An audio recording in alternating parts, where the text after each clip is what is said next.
Welcome back to the XTS Custom Shop here in Nashville, Tennessee. Eric's out today. He's out with Steve Warner, teching for him. So you can't say hi to him, but I'm still here. And this rack rig for TJ Osborne is being picked up today. So I wanted to show it to you before it leaves. So you've got this rack. It's got pedal drawers. It's got a rack interface there. Here's the downstage board. This will go downstage on stage edge with TJ, and powering it up is easy enough here. So 126 as usual. Metro is a little high. That'll get all the way up to 129, almost 130 at times here at the shop in the evenings, which is pretty hot. So where to start with this? So you've got this downstage board with this RJM Mastermind GT on it. I've got it initially programmed here for basically to get the groups set up well enough to start working. Excuse me. This rack rig is sort of the ins and the outs for the whole thing. So this big loom, I didn't land everything because it's a big loom, but it'll have power going downstage for fans, whatever. This goes down to the Mastermind, and then this is a tuner send. We'll get to what's feeding that. That comes down this loom into this box here. This is the Mastermind GT16, which does not have the locking XLRs on the back, but we've put a locking XLR there on that interface so that this can't accidentally get unplugged, because that would be not fun. You've got you've got the tuner here that's fed from upstage, an expression pedal here that goes to the Mastermind GT, which is configured to run a Sound Sculpture Volcano, which we'll get to in a minute. So the kind of the heart of this thing is this radial JX44.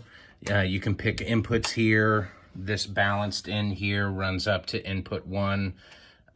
You can select that, and then you can pick one of 4 outputs to go through. So this is the dry DI, so we set that to not have effects on it. This DI can have effects on it, and then the 2 amp outs, which by default have effects on them. All the effects in these 2 rack drawers are in the effects loop of this JX44. So you hit the input, it goes out to all the effects, comes back, and then is routed out to these things. So the rack drawers, or that effects loop, has these 2 effect gizmo, mini effect gizmo X's in them. Via MIDI, the Mastermind tells them which loops to turn on and turn off.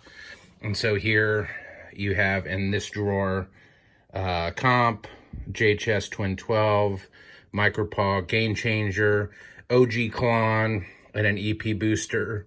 And these are the 2 DIs that are fed from the JX44 and then go out to the interface, so that when TJ's running acoustic, it can either be just dry acoustic, or he can put effects on it. And then sometimes he'll blend the amp lines with that as well. So Strymon Zuma on here for power. Got a locking IEC back here so that it can't wiggle out accidentally. So this is the first drawer. So all this stuff is before this drawer, which has NS2 in it. This Volcano is the volume for the whole thing. So if I wiggle this expression, you can see excuse me, that's changing. Also, just in case things get hairy, it's in a loop too. So should that malfunction or something go wrong with the MIDI and you can't turn the volume on, you can just bypass it. Same with the NS2. and then we skip some loops so it'd be easy to add something in there. And then the HX effects is the last thing there. The MIDI comes in from that Mastermind GT, hits a power adapter, which I'll show you in a sec. It's in the back of the rack, and then comes up to the T8 and then fans out to, you know, those two MIDI devices there. It hits this conduit. The JX44 is MIDIable. I'll show you that. The conduit will facilitate like add in something else. So if we add another MIDIable thing up here, that'll take care of that. And it also feeds the HX effects. So you can see here, I'm going to go to IA mode so you can see this, but I'm going to toggle that amp B. You can see that amp B turning on and off. So as you're building a preset for a tune, you could decide, well, I'm going to play acoustic, so I want that, and I want to blend in the amp with some effects as well, and then save that to a preset here. Let's, is that pretty much everything? You got a drawer here for having goodies right now. It's got the tech loom, which allows the tech to have one of these masterminds in front of him and babysit things, and just make sure that cues get hit. There's a couple other cool things that I put on here. Like, let's say TJ walks away from the volume and it got left heel down like that. You can hit this button and it brings the volume up. If something gets squirrely, maybe he's out on a thrust and you got to kill it, you can hit that and mute it. You've also got the JX44 mute there. You can see that light right there. So this is a great piece, solves a lot of problems. These are all isolated. You can flip the phase on the amps to get them in phase. The phase here probably doesn't matter a ton unless it comes to like blending them, where they're gonna get mixed at the desk. But the desk channel strip probably has a phase flip on it too. So multiple ways to skin that cat. All these outs, these go to the DIs, get turned around at the DIs, and then come out here balanced at the interface. These two outs go back to SGIs, which I'll show you here in just a second. These are those fixed pedal board rack shells I was telling you about. I'm going to pull those forward so we have some room back here to see what's going on. And speaking of seeing, let me turn on these LED light strips. Super effective. Started putting those back in racks when we were doing the stuff for Taylor Swift ages ago.